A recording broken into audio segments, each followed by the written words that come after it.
Court ने कहा है कि आतंकवाद का कोई धर्म नहीं होता है और अमित शाह जी ने पार्लियामेंट में एक दिन पहले कहा है कि हिंदू आतंकवादी नहीं हो सकता, दूसरे दिन कोर्ट का फैसला आ गया। सुधांशु त्रिवेदी जी जब भी कोई बात हमारे मुल्क की आती है तो ये गिनाते हैं पाकिस्तान, सीरिया, फलाना ठिकाना, ये मुल्क की बात नहीं करते। इन्होंने कहा कि साहब लाहौर की मस्जिद में यार पाकिस्तान आतंकी मुल्क है, उसकी क्या आप मिसाल दे रहे हो? वो तो ऑलरेडी आतंकी मुल्क है, वो तो ऑलरेडी आतंकी मुल्क है। पाकिस्तान से नहीं आता है आतंकी, यही के मुसलमान आतंकी है। ठीक है ना, कांग्रेस कहती है पाकिस्तान से नहीं आते हैं। ये को कहा कांग्रेस ने? अभी चिदम्बरम ने कहा, क्या कहा? मैं सबूत दिखाओ कहां से आए तो पाकिस्तान उसमें से। मुसलमान कहां से आ गया?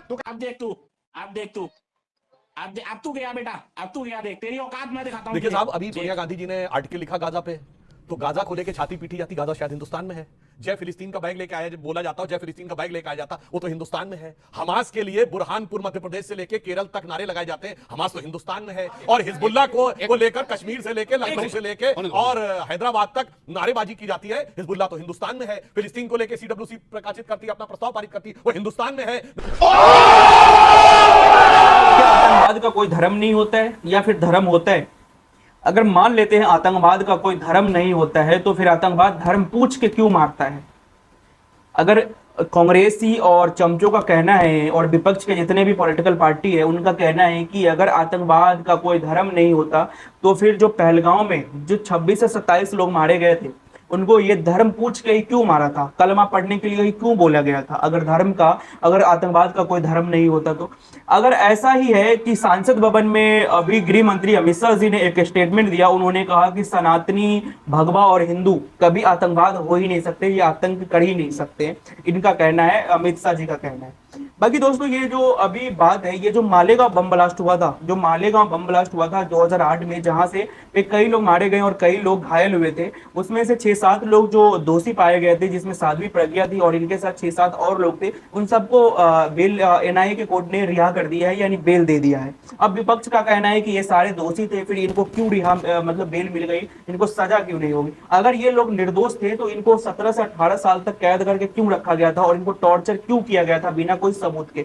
NIA का मानना है कि कोई पुख्ता सबूत नहीं होने के कारण इन लोगों के ये लोग दोषी नहीं पाए गए हैं, ऐसा NIA का मानना है। क्योंकि अभी ATS के पूर्व एक अधिकारी रह चुके, वो खुलासा करते हैं कि उनके ऊपर उस टाइम पे, यानी 2008 में जो कांग्रेस की सरकार थी उस टाइम पे इनके ऊपर प्रेशर था कि जो मोहन भागवत है RSS के प्रमुख, उसको गिरफ्तार करके लाओ, किसी भी तरह से गिरफ्तार करके लाने के लिए बोला गया था, जो ATS के पूर्व अधिकारी रह चुके हैं।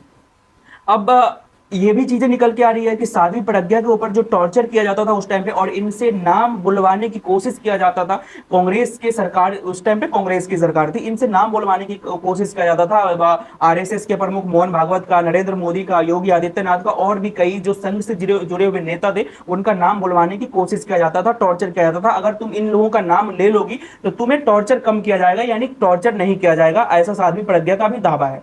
लेकिन कितनी सच्चाई है, क्या ये सच में दोषी थे या सच में दोषी नहीं थे, मतलब निर्दोष को भी इतने ऐसे सजा मिली, ये सारी चीजें अब या तो खुलासा होगी या फिर इसकी जांच होगी या नहीं होगी, अब ये चीजें भगवान भरोसे है।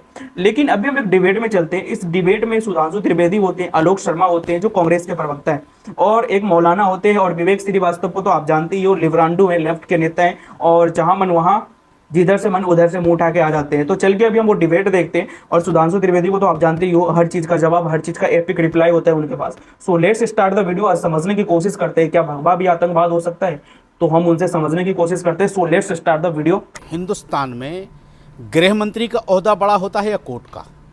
मैं आपसे एक सवाल करता हूं। कोर्ट का ना।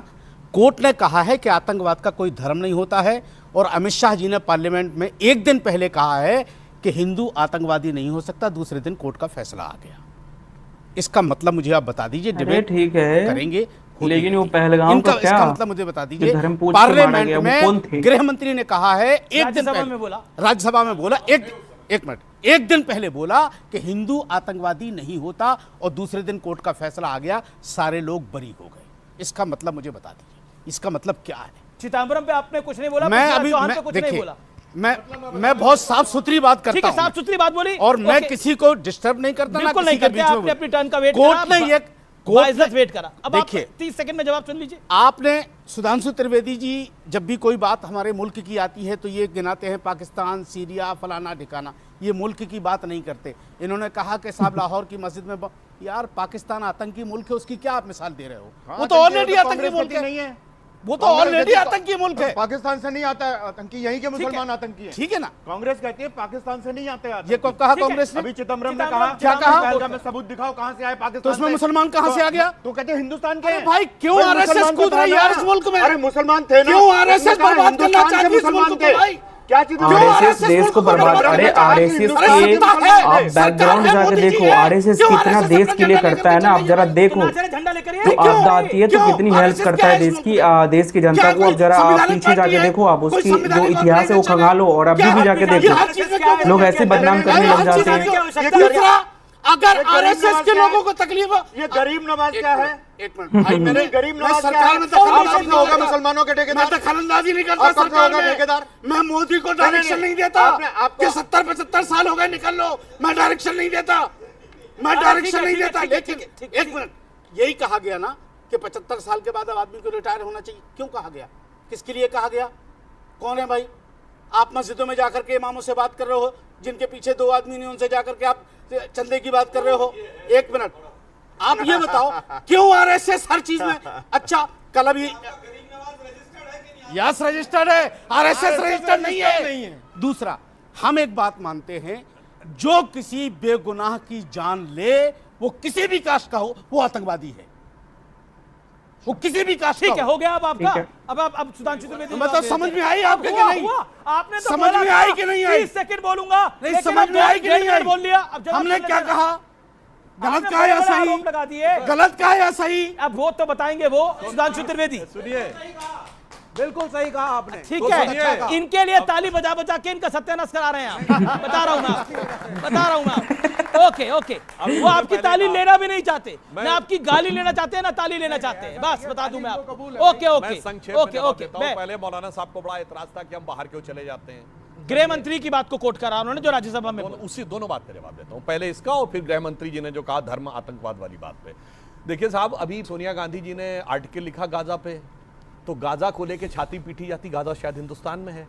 जय फिलिस्तीन का बैग लेके आया, जब बोला जाता हो जय फिलिस्तीन का बैग लेके आया जाता, वो तो हिंदुस्तान में है। हमास के लिए बुरहानपुर मध्य प्रदेश से लेके केरल तक नारे लगाए जाते हैं, हमास तो हिंदुस्तान में है। और हिजबुल्ला को लेकर कश्मीर से लेके लखनऊ से लेके और हैदराबाद तक नारेबाजी की जाती है, हिजबुल्ला तो हिंदुस्तान में है। फिलिस्तीन को लेके CWC प्रकाशित करती है, अपना प्रस्ताव पारित करती है, वो हिंदुस्तान में है। मेरे भाई, कौन जोड़ता है जाके बाहर से? कौन अमित जी, जोड़ता है? हम नहीं जोड़ रहे हैं। अब एक बात और भी मैं बस कहना एक चाहता हूं, लफ्ज। सुनिए सर, अब नहीं बोलूंगा साहब। एक लफ्ज आप फिर आलोक अब सर। मैं बताता हूं जो इन्होंने कहा, गृह मंत्री ने बिल्कुल सही कहा, आतंकवाद का धर्म नहीं होता। बिल्कुल, जो नहीं नहीं, धर्म गृहमंत्री ने है, ये नहीं कहा कि किसी धर्म का आतंकवाद नहीं होता। उन्होंने कहा हिंदू आतंकवाद नहीं होता। ठीक है ठीक है। नहीं, ठीक है, नहीं, ऐसा नहीं, ऐसा आपने नहीं। बोल लिया कोर्ट आपने। ने कहा है अब ये। सुधांशु जी बोल रहे हैं, बिल्कुल। अब फिर बोलिए। हाँ, भाई साहब अच्छी तरीके से सुनिए, मौलाना साहब जी। जरा गौर फरमाइए। फरमा रहे हैं। बिल्कुल सही बात है।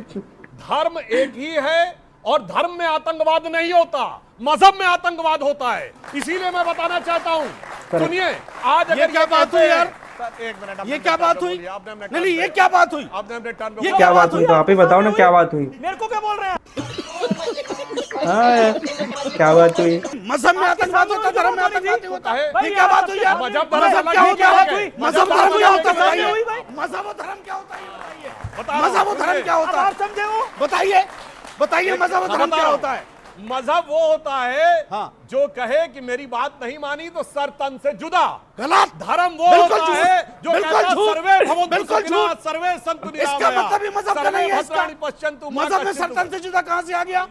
अब आप देखिए, अब आपने बोला, नहीं, आपने क्यों? बोला ये कहां से आ गया? आपके सामने आया, मुझे क्या बोल रहे हैं आप? हमने कहा था कि आप आपकी बात सुनिए, ट्रम्प सरकार, आप सुनिए, हमने कहा था आप क्या? सुनिए। अब आप ट्रम्प पे चले गए। हमने कहा था दोस्तों अभी आप डिबेट सुन रहे हैं, ये मौलाना किस तरह से बिलबिला रहा है। मतलब यार सही तो बताया सुधांशु जी ने, गलत क्या बताया? मजहब में ही आतंकवाद होते हैं, और आतंकवाद है भाई, मुसलमान में आतंकवाद है।